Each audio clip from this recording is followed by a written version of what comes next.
श्री शिवाय नमस्तुभ्य मित्रों, जय महाकाल, हर हर महादेव। तो मित्रों, कैसे हैं आप सब? आशा करते हैं आप सभी लोग बहुत अच्छे होंगे। तो मित्रों, आप सभी लोगों को बताते हुए मुझे बहुत खुशी हो रही है क्योंकि 25 जून को निर्जला एकादशी है। आप सभी लोगों को पता होगा कि जो एकादशी वो आखिर क्यों इतनी इम्पोर्टेंट होती, क्योंकि निर्जला से तात्पर्य ही है कि इस एकादशी के दिन बिना जल के एकादशी रहते हैं। तो यह सभी एकादशी में सबसे महत्वपूर्ण, सबसे कठिन और सबसे शक्तिशाली मानी जाती है। तो सबसे पहले जानते हैं आखिर एकादशी का दिन किस दिन पड़ रही है। देखिए, यह जो मैंने इमेज लगाई है यह पंचांग उज्जैन यानी महाकाल की नगरी उज्जैन का है, महादेव जी की नगरी का है। इसमें देखिए साफ साफ टाइमिंग दे, समय क्या है इसमें देखिए दे रखा है कि जो शुक्ल पक्ष की एकादशी है 24 तारीख यानी 24 जून को 6:12 PM से समझ ही गए होंगे कि शाम को लग रही है, और 25 तारीख को 8:09 PM। कुल मिला के 24 तारीख के तो दिन पूरा निकल जाएगा, शाम को लग रही है। हाँ, लेकिन 25 तारीख को यह पूरा दिन रहने वाली है और रात्रि में 8:09 तक रहेगी, तब समाप्त होगी।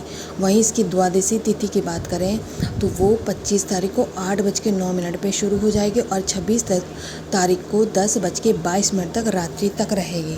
तो यह प्रश्न कि आखिर एकादशी किस दिन है, तो आप समझ गए होंगे कि 25 तारीख को लग रही है। अब बात करते हैं कि आखिर इसका महत्व इतना ज़्यादा क्यों है। देखिए, यहाँ पर कुल 4 पॉइंट्स हैं। पहला पॉइंट से दिया ये गया है कि यह सभी एकादशी में श्रेष्ठ इसलिए है।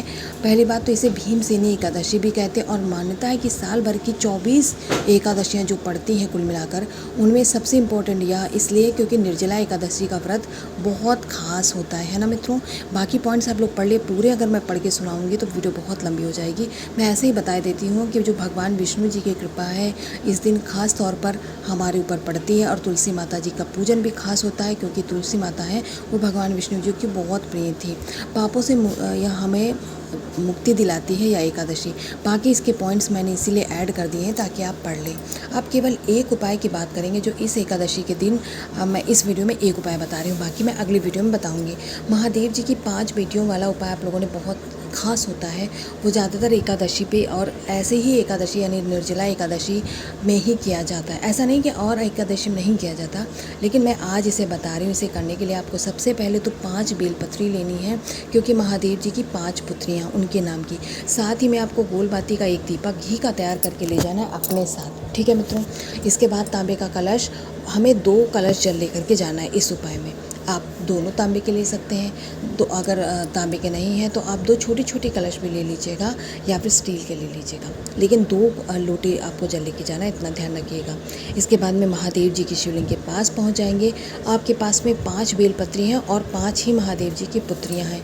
एक एक बेलपत्री समर्पित करते जाएंगे और उनकी प्रत्येक पुत्री का नाम आपको सीरियल से लेना है। मान लीजिए पहली आपने रखी तो जया नाम से रख दीजिए, दूसरी बेलपत्री विषहरा नाम से आपको समर्पित करनी, तीसरी शामली बारी, चौथी बेलपत्री आपको देवतली और 5वीं तथा अंतिम बेलपत्री देव, यानी ये 5 पुत्रियां हैं और 5 पुत्रियों के नाम से आपको 5 बेलपत्री समर्पित करनी है।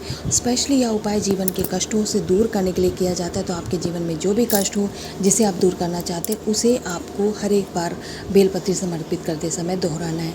लास्ट में दोनों लोटा जल आपको दोनों हाथों में पकड़ करके महादेव जी की शिवलिंग के ऊपर श्री शिवाय नमस्तुभ्य मंत्र का जाप करके समर्पित कर दीजिएगा। जो दीपक लेके गए हैं उसे महादेव जी की शिवलिंग के पास में ही आपको प्रज्वलित कर देना है। याद रखिएगा, ये जो महादेव जी की 5 पुत्रियों का उपाय है बहुत खास होता है, और इस आपको निर्जला एकादशी के दिन करने से तो आपके जीवन के जो भी कष्ट हैं जो आप दूर करना चाह रहे थे, अभी तक प्रयासरत थे लेकिन दूर नहीं हो रहे थे, वो आज आपके इस उपाय को करने से ज़रूर दूर हो जाएंगे। बाकी मैंने प्रयास किया एकादशी किस दिन है और इसकी इम्पोर्टेंट क्यों इतनी ज़्यादा सब कुछ बताने की। अगर आपको वीडियो थोड़ी सी भी अच्छी लगी हो, आपके लिए महत्वपूर्ण लगी, तो वीडियो को लाइक ज़रूर करें। श्री शिवाय नमस्तुभ्यं।